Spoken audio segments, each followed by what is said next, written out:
The Seal of God. This message was delivered by Brother William Marion Branham on Friday evening, May 14, 1954, at the Branham Tabernacle in Jeffersonville, Indiana, USA. தேவனுடைய முத்திரை.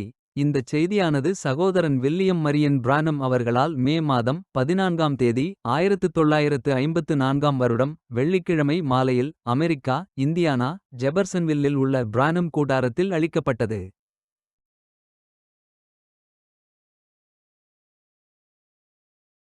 Now, in Ezekiel, the 9th chapter, the prophet seen Jerusalem. Now remember, we're talking over in that space there. The Jews just before they're ending up. இப்பொழுது எசேக்கியேல் 9ஆம் அதிகாரத்தில் தீர்க்கதரிசி எருசலேமை கண்டான். இப்பொழுது நினைவிருக்கட்டும், நாம் அங்கே யூதர்களைப் பற்றி அவர்களுடைய முடிவிற்கு சற்று முன்னர் அந்த இடத்தில் பேசிக் கொண்டிருக்கிறோம். Now we're in the Gentiles at their ending up, then we're going into the millennium. All right. இப்பொழுது நாம் புறஜாதிகள் அவர்களுடைய முடிவில் இருக்கிறோம். அதன் பின்னர் நாம் 1000 வருட அரசாட்சிக்குள் செல்லப் போகிறோம். சரி. Now watch here, we're ending up the Jews now. The prophet foresees it. This is several hundred years, about 800 years before the coming of the Lord. And it was prophesied by the prophet. Now listen close while we read. ஆனால் இப்பொழுது இங்கே கவனியுங்கள். நாம் இப்பொழுது யூதர்களை குறித்து பார்த்து முடிக்கப் போகிறோம். தீர்க்கதரிசி அதை முன்னறிவிக்கிறான். அது இன்னும் 100 ஆண்டுகள், சுமார் 800 ஆண்டுகள் கர்த்தருடைய வருகைக்கு முன்னரே அது தீர்க்கதரிசியின் மூலமாக தீர்க்கதரிசனம் உரைக்கப்பட்டது. இப்பொழுது நாம் வாசிக்கையில் கூர்ந்து கவனியுங்கள். He cried also in my ear with a loud voice, saying, cause them that have charge over the city to draw near, and every man with a slaughtering weapon or destroying weapon in his hand. பின்பு அவரின் காதுகள் கேட்க மகா சத்தமாய், நகரத்தின் விசாரிப்புக்காரர் படுகொலை செய்யும் ஒரு ஆயுதத்தை இல்லை, சங்கரிக்கும் ஆயுதங்களை தங்கள் கைகளில் பிடித்துக் கொண்டு வர கடவர்கள் என்று சொன்னார். எப்பொழுது நாம் வாசிக்கையில் கூர்ந்து கவனியுங்கள். And behold, 6 men came from the higher gate, which lieth towards the north, and every man a slaughtering weapon in his hand. அப்பொழுது இதோ 6 புருஷர் வெட்டுகிற ஆயுதங்களை தங்கள் கைகளில் பிடித்துக் கொண்டு வடக்கே பார்த்த உயர்ந்த வாசலின் வழியிலிருந்து வந்தார்கள். And a man among them with white clothes, clothed in linen, with a rider's inkhorn by his side. And they went and stood beside the brazen altar. அவர்களில் சணல் நூல் அங்கி தரித்து தன் அறையில் கணக்கனுடைய மைக்கூட்டை வைத்திருக்கிற ஒருவன் இருந்தான். அவர்கள் உள்ளே பிரவேசித்து வெண்கல பலிபீட தண்டையிலே நின்றார்கள். And the glory of the Lord God of Israel was gone up from the cherubims whereupon he was to the threshold of the house. And he called to the man clothed in linen, which had the rider's inkhorn by his side. Listen. அப்பொழுது இஸ்ரவேலின் தேவனுடைய மகிமை கேருபின் மேலிருந்து எழும்பி ஆலயத்தின் வாசற்படியிலே வந்து சணல் நூல் அங்கீகரித்து தன் அறையிலே கணக்கனுடைய மைக்கூட்டை வைத்திருக்கிற புருஷனை கூப்பிட்டு கவனியுங்கள். And the Lord said unto him, go through the midst of the city, through the midst of Jerusalem, destiny to Jerusalem. கர்த்தர் அவனை நோக்கி, நீ எருசலேம் நகரமெங்கும் உருவப் போய் எருசலேமுக்கு செல்லும் வீதி. And set a mark upon the forehead of the man that sigh and cry for the abominations done in the midst thereof.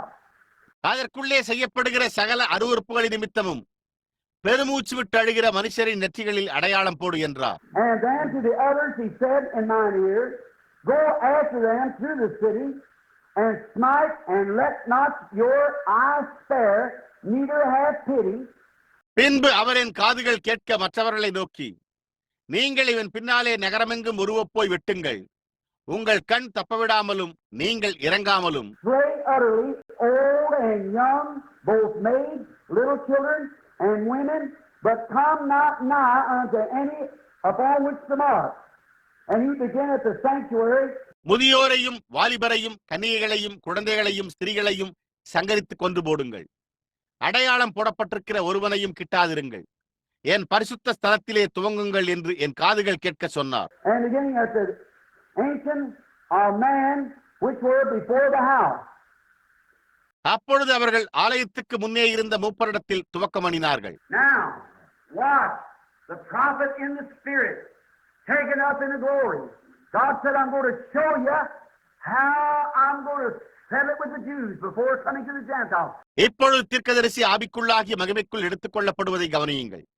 தேவன் புறஜாதியாரிடத்தில் வருவதற்கு முன்பு நான் எப்படி யூதர்களோடு இதை தீர்த்துக் கொள்ளப் போகிறேன் என்பதை நான் உங்களுக்கு காண்பிக்கப் போகிறேன் என்றார். Read the verse of the chapter before it.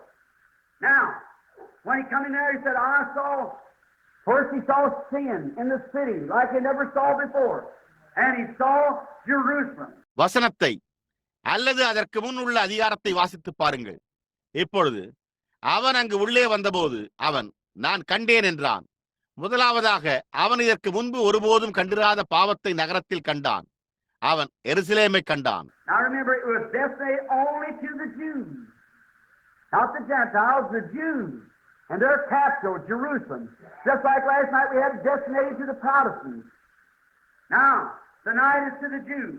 இப்பொழுது நினைவிருக்கட்டும், அது யூதர்களுக்கு மாத்திரமே விதிக்கப்பட்டிருந்தது, புறஜாதிகளுக்கு அல்ல. யூதர்கள் அவர்களுடைய தலைநகரான எருசலேம் நேற்றிரவை போலவே புராட்டஸ்டன்ட்களுக்கு இப்பொழுது இன்றிரவு அது யூதர்களுடையதாய் உள்ளது. He said, go through the city. Here come men with slaughtering weapons in their hands, going forth to slaughter everything in the city. He said, just hold it just a minute.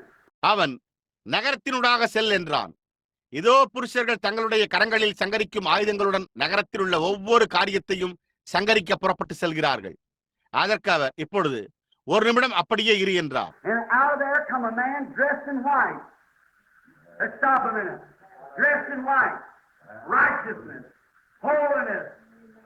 Dressed in white, who had an inkhorn at his side. அப்பொழுது அங்கிருந்து வெள்ளை வஸ்திரம் தரித்த ஒரு மனிதன் வந்தார். நாம் ஒரு நிமிடம் நிறுத்துவோம். வெண்வஸ்திரம் தரித்து நீதி பரிசுத்தம் வெண்வஸ்திரம் தரித்தவர்.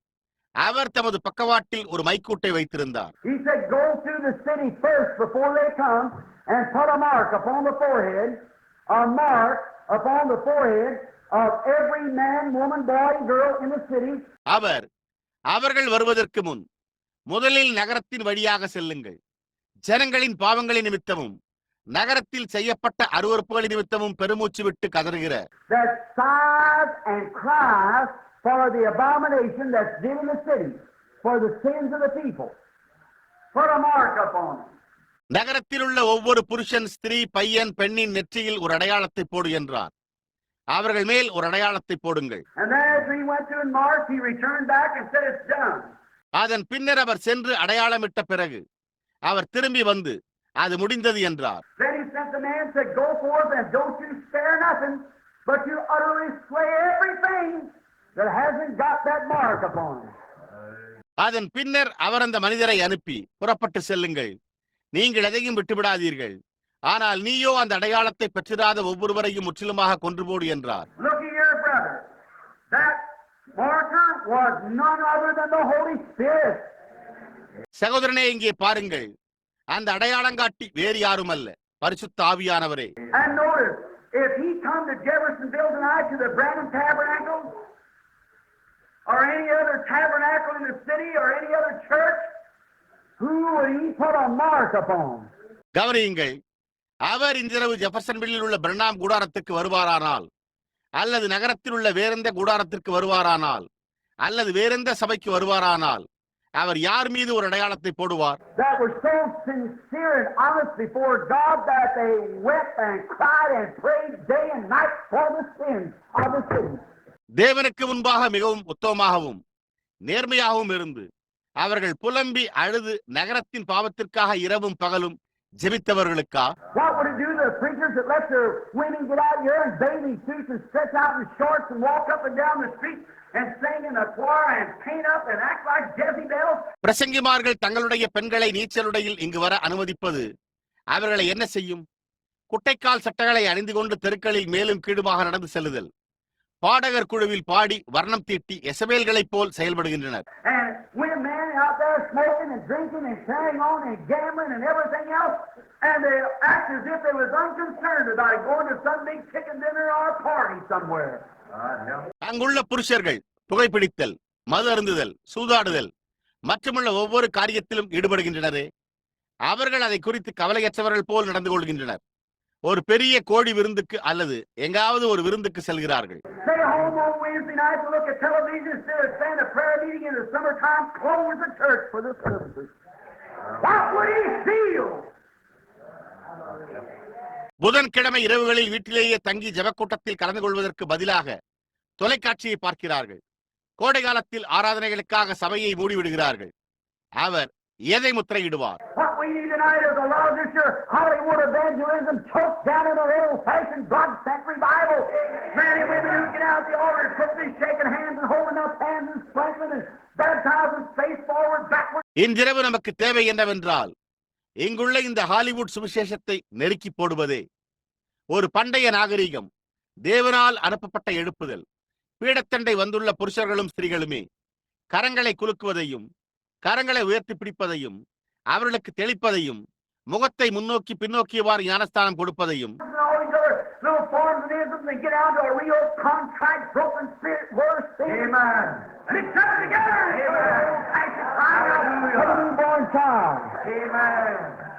இந்த மற்ற சிறு சடங்காச்சாரங்கள் மற்றும் கொள்கைகளை விட்டுவிடுவதே. பாவம் இருக்கிற இடத்தில் உண்மையாகவே ஒரு நொறுங்குண்ட ஆவிக்குள்ளாதல். அதை ஒன்றாக கலந்தால் ஒரு பழங்கால நாகரீக ஒரு புதிதாக பிறந்த குழந்தை அழத் துவங்கும்.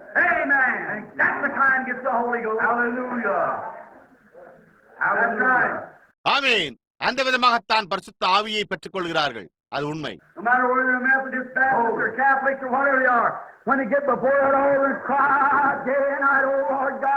Look at the sins of this city.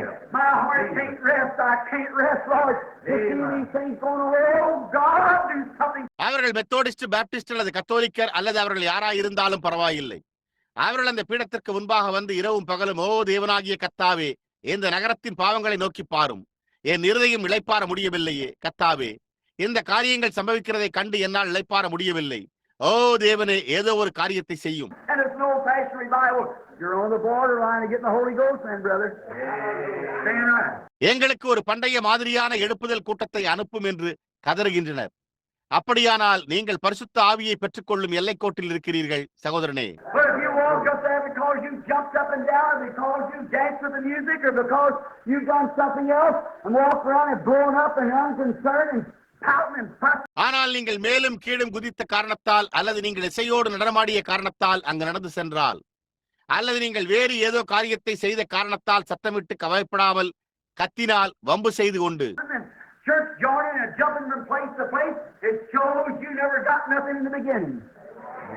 சபையில் இணைந்து கொள்ளுதல், ஒரு இடத்திலிருந்து மற்றொரு இடத்திற்கு குதித்தல், நீங்கள் துவக்கத்தில் ஒன்றையுமே பெற்றிருக்கவில்லை என்பதையே அது காண்பிக்கிறது.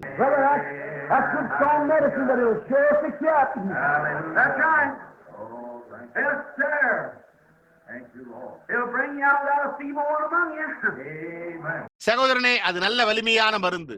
ஆனால் அது நிச்சயமாக உங்களை குணப்படுத்தும். அது உண்மை. ஆமையா, அது உங்களுக்கு மத்தியில் பலவீனமான ஒருவரும் இல்லாமல் உங்களை வெளியே கொண்டு வரும்.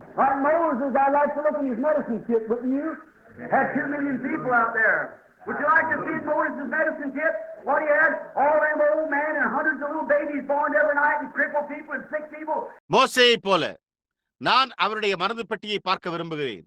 நீங்கள் விரும்புகிறீர்களா? அங்கே 20 லட்சம் ஜனங்கள் இருந்தனர். மோசே என்ன வைத்திருந்தான் என்பதை அவனுடைய மருந்து பெட்டியில் நீங்கள் காண விரும்புகிறீர்களா? அவர்கள் யாவரும் வயோதிகர்கள். ஒவ்வொரு இரவும் நூற்றுக்கணக்கான சிறு குழந்தைகள் பிறக்கின்றனர். முடமானவர்கள், சுகவீனமுள்ள ஜனங்கள்.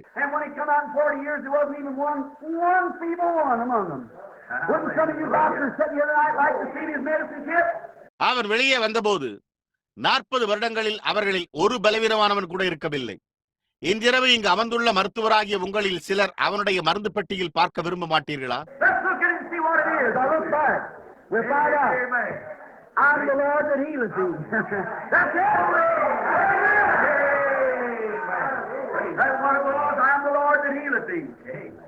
நாம் அதில் பார்த்து அது என்னவென்று பார்ப்போம். இப்பொழுது திரும்பி பாருங்கள், நாம் கண்டறிவோம். உன்னை குணமாக்குகிற கர்த்தர் நானே. அதுதான். ஆமேன். அது அப்படித்தான் இருந்தது. உன்னை குணமாக்குகிற கர்த்தர் நானே.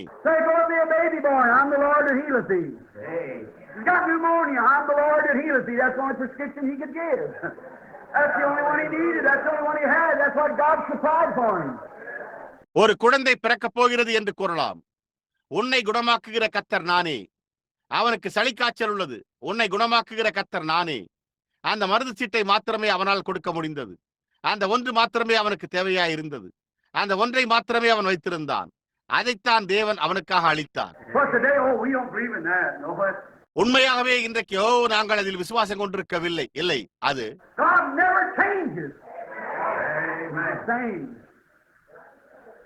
If this sin and carrying on the way people don't say in the name of Christianity made God sick at his stomach back there was an abomination for people to do that, it's an abomination today. தேவன் ஒருபோதும் மாறுகிறதில்லை.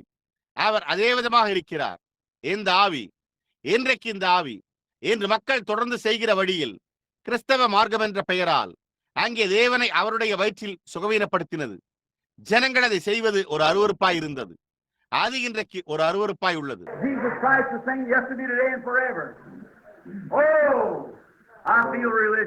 இயேசு கிறிஸ்து நேற்றும் இன்றும் என்று மாறாதவராய் இருக்கிறார். நான் பக்தி பரவசப்படுகிறேன். He said, you go through the city and you put a mark upon them that sigh and cry for the abominations done in the city. And then he said, after you do that, he turned his man with a sword and weapon forth, and he went forth and slayed everything. கவனியுங்கள், எங்கே போ என்றார் அவர். நீங்கள் நகரத்தினூடாக செல்லுங்கள், நீங்கள் நகரத்தில் நடந்துள்ள அருவருப்போடு நிமித்தம் பெருமூச்சு விட்டு அழுகிறவர்களுக்கு ஒரு அடையாளத்தை போடுங்கள் என்றார். அதன் பின்னர் அவர், நீர் அதை செய்த பிறகு என்றார். அவர் இந்த மனிதர்களை ஒரு சங்கரிக்கும் ஆயுதத்தை கொண்டு அனுப்ப அவர்கள் புறப்பட்டு சென்று எல்லாவற்றையும் கொன்று போட்டனர். Jesus came in the flesh. God manifested in the flesh. God was in Christ reconciling the world to himself. இப்பொழுது சரித்திர ஆசிரியர், ஒரு நிமிடம், இயேசு மாம்சத்தில் வந்தார், தேவன் மாம்சத்தில் வெளிப்பட்டார், தேவன் கிறிஸ்துவுக்குள் இருந்து உலகத்தை தமக்கு ஒப்புரவாக்கி கொண்டார். And when he come in the flesh, he went around teaching. They called him Beelzebub, fortune teller. They made fun of him, of his birth, everything else, rejected him, casted him out. அவர் மாம்சத்தில் வந்தபோது அவர் சுற்றி சென்று உபதேசித்தார். அவர்கள் அவரை Beelzebul குறிசொல்பவர் என்றனர். அவர்கள் அவரை அவருடைய பிறப்பை குறித்தும் மற்ற ஒவ்வொரு காரியத்தை குறித்தும் பரிகசித்தனர். அவரை புறக்கணித்து அவரை வெளியே தள்ளினர்.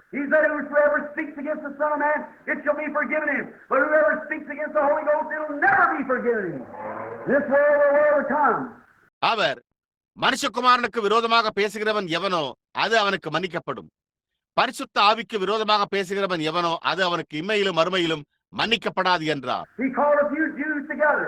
He didn't go to the Gentiles. He went to the Jews. He was sent to the Jews. It was the Gentile dispensation. The light candle was burning in the Jewish age. And he went there. And there was a few people that received him, are called out. அவர் ஒரு சில யூதர்களை ஒன்று கூட்டினார். அவர் புறஜாதிகளிடம் செல்லவில்லை.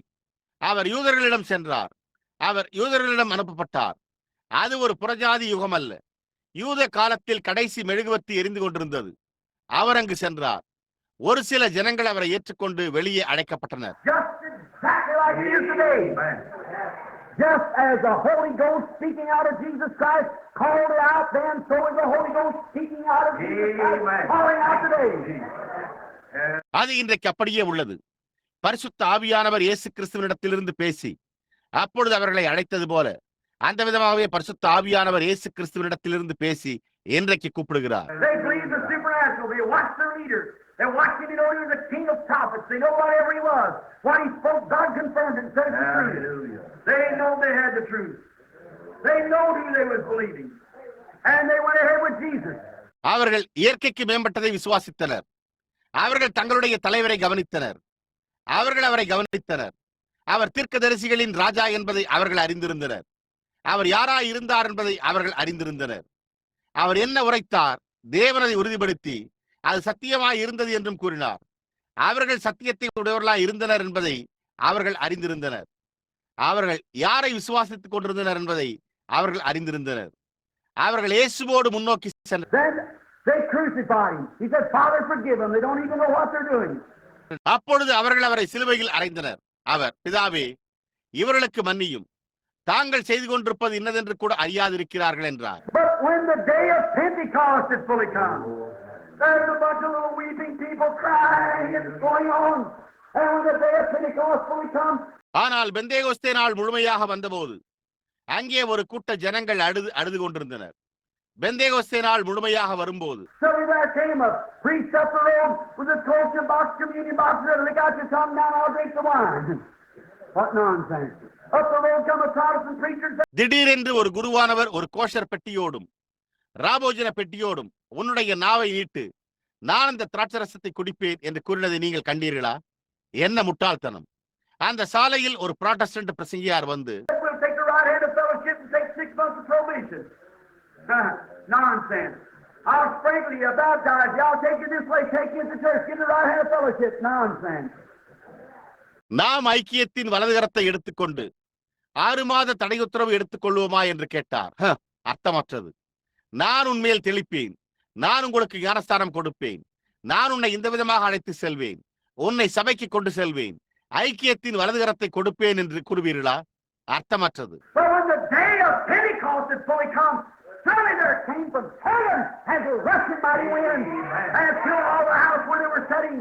Cloven tongues set up on them like fire. They began to jabber and jammer and slobber and spit and go on. Pentecost என்னும் நாள் வந்தபோது வானத்திலிருந்து பலத்த காற்றடிக்கிற முழக்கம் போல் சடுதியாய் வந்து அவர்கள் உட்கார்ந்திருந்த வீடு முழுவதையும் நிரப்பினது. அக்கினியைப் போல் பிளந்த நாவுகள் அவர்கள் மேல் உட்கார்ந்து கொண்டன. அவர்கள் உளறி, திக்கி பேசி, எச்சில் திரிக்க பேசி, எச்சில் துப்பவும் தொடர்ந்து செய்தனர். You say not? I'll prove it to you by the Bible. Yes, sir. You mean to tell me that's what they did? That's what the Bible says. நீங்களோ இல்லை என்று கூறலாம்.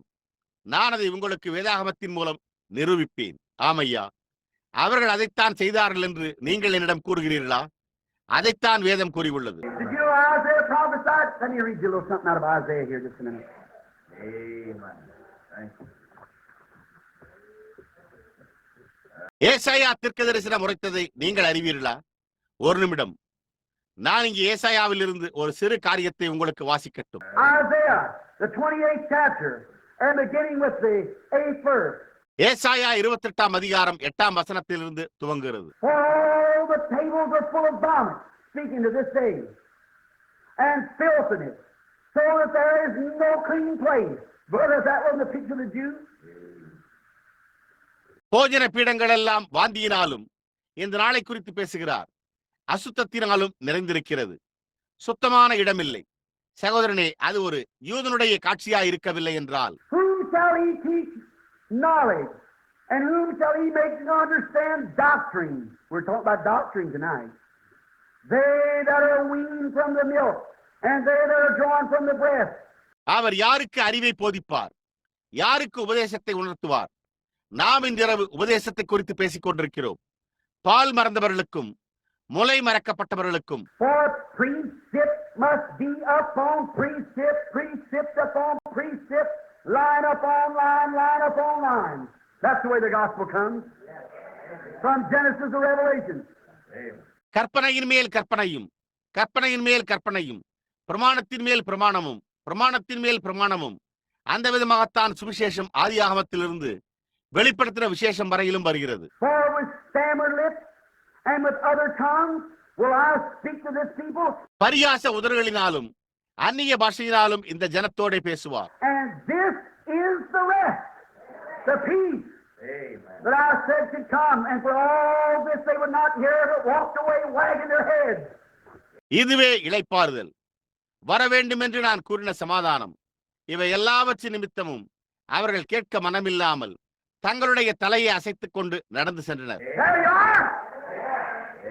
That's what he said. That wasn't my word, that's his word. Hallelujah. Change it if you can.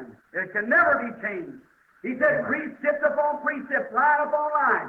Here a little and there a little. The whole gospel must be brought out. அங்குதான் காரியம். அதைத்தான் அவர் கூறினார். அது என்னுடைய வார்த்தை அல்ல, அது அவருடைய வார்த்தையாய் உள்ளது. உங்களால் முடிந்தால் அதை மாற்றுங்கள். அதை ஒருபோது மாற்ற முடியாது. அவர் கற்பனையின் மேல் கற்பனையும், பிரமாணத்தின் மேல் பிரமாணமும், இங்கே கொஞ்சமும் அங்கே கொஞ்சமுமாம் என்றார். முழு சுவிசேஷமும் வெளியே கொண்டு வரப்பட வேண்டும். The full gospel must begin here. And they preached it. And when they did, the power of the Holy Ghost comes. முழு சுவிசேஷம் இங்கே துவங்க வேண்டும். அவர்கள் அதை பிரசங்கித்தனர். அவர்கள் அதை செய்தபோது பரிசுத்த ஆவியின் வல்லமை வந்தது. And those Jews had made fun of Jesus, but they said, ha, ha, ha, these men are full of new wine.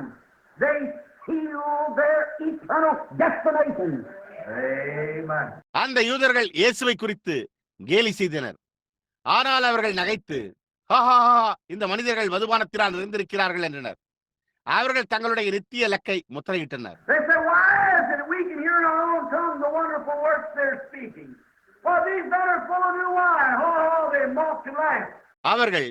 அவர்கள் பேசுகிற அற்புதமான கிரியைகளை நாங்கள் ஏன் எங்களுடைய சொந்த பாஷைகளில் கேட்க முடிகிறது? ஏன்? இந்த மனிதர்கள் மதுபானத்தினால் நிறைந்துள்ளனர். ஹா என்றனர். அவர்கள் பரிகசித்து நகைத்தனர். And Peter, that little holy roller soapbox preacher, set him out of soapbox and jumped up for and said, you man of Judea, and you that dwell in Jerusalem, let this be known in your hearken to my voice, for this is that which is spoken of with the prophet Joel. பேதுரு அந்த சிறிய பரிசுத்த உருளை soap பெட்டி பிரசங்கி அவனுக்கு ஒரு soap பெட்டியை வைத்து அதன் மேல் குதித்து, யூதேயாவின் மனுஷரே, எருசலேமில் வாசமாயிருக்கிற நீங்களும் இதை அறிந்து என் சத்தத்திற்கு செவி கொடுங்கள். ஆனால் இது தீர்க்கதரிசியாகிய யோவேலினால் உரைக்கப்பட்டது. These men are not full of new wine, it's just boast, it's the third hour of the day, but this is that. Amen. You quote it back to the Bible. I've often said, if this ain't that, I'll just keep this till that comes. Amen. நீங்கள் நினைக்கிறபடி இந்த மனிதர் மதுபானத்தினால் நிறைந்திருக்கவில்லை. ஏனென்றால் பொழுது விடிந்து 3ஆம் மணி வேளையாயிருக்கிறது. ஆனால் இதுவோ அதுதான் என்றான். அவன் வேதாகமத்தை திரும்பவும் சுட்டிக்காட்டினான். நான் அடிக்கடி இது அதுவல்லவென்றால் அது வரும் வரையில் ஏதாவது வித்தியாசம் இருக்குமானால் நான் இதை அப்படியே வைத்திருப்பேன் என்று கூறியிருக்கிறேன்.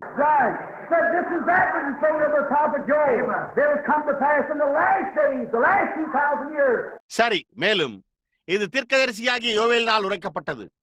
அது கடைசி நாட்களில் நிறைவேறும் என்று கூறப்பட்டது. கடந்த 2000 ஆண்டுகளில்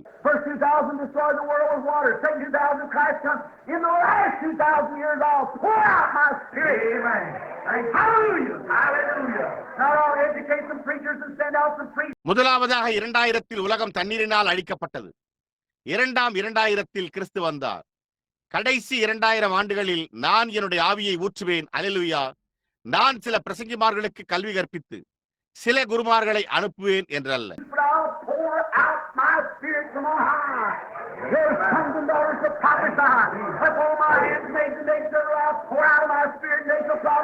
ஆனால் நான் உன்னதத்திலிருந்து என் ஆவியை ஊற்றுவேன். உங்கள் குமாரரும் குமாரத்திகளும் தீர்க்க தரிசனம் சொல்லுவார்கள். என் ஊழியக்காரர் மேலும் ஊழியக்காரிகள் மேலும் நான் என் ஆவியை ஊற்றுவேன். அப்பொழுது அவர்கள் தீர்க்க தரிசனம் உரைப்பார்கள்.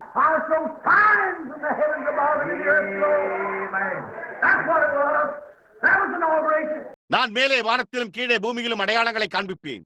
அது அப்படித்தான் இருந்தது. அது துவக்க விழாவாய் இருந்தது.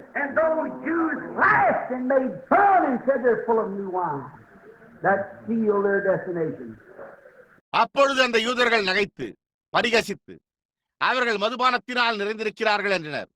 அதுவே அவர்கள் போக வேண்டிய இடத்தை முத்திரையிட்டது. From the heart, Jerusalem was compassed about with armies. And you know what takes place? Those Jews said, now we shall return to the house of the Lord. கிபி 96 தீத்துவின் காலத்தில் எருசலேம் சேனைகளால் சூழப்பட்டிருந்தது. என்ன சம்பவித்தது என்று உங்களுக்கு தெரியுமா? அந்த யூதர்கள் எப்பொழுது நாம் கர்த்தருடைய வீட்டிற்கு திரும்புவோம் என்றனர். ஆனால் எச்சரிக்கப்பட்ட பரிசுத்த ஆவியினால் நிரப்பப்பட்டவர்கள் Josephus says those cannibal type people who have been eating the body of this Jesus of Nazareth, said they hid his body away and been eating of it. They were eating the communion. Said that they them bunch back there, them heretics. Josephus நரமாம்சம் தின்ற மாதிரியான ஜனங்கள் இந்த நசரேயனாகிய இயேசுவின் சரீரத்தை புசித்துக் கொண்டிருக்கிறார்கள் என்று கூறினான். அவர்கள் அவருடைய சரீரத்தை மறைத்து அவர்கள் அதை புசித்தனர் என்று கூறி அவர்கள் ராபோஜனத்தை புசித்துக் கொண்டிருந்தனர். முற்காலத்தில் அவர்கள் அங்கே மதபேதம் உள்ளவர்கள் என்று கூறினர்.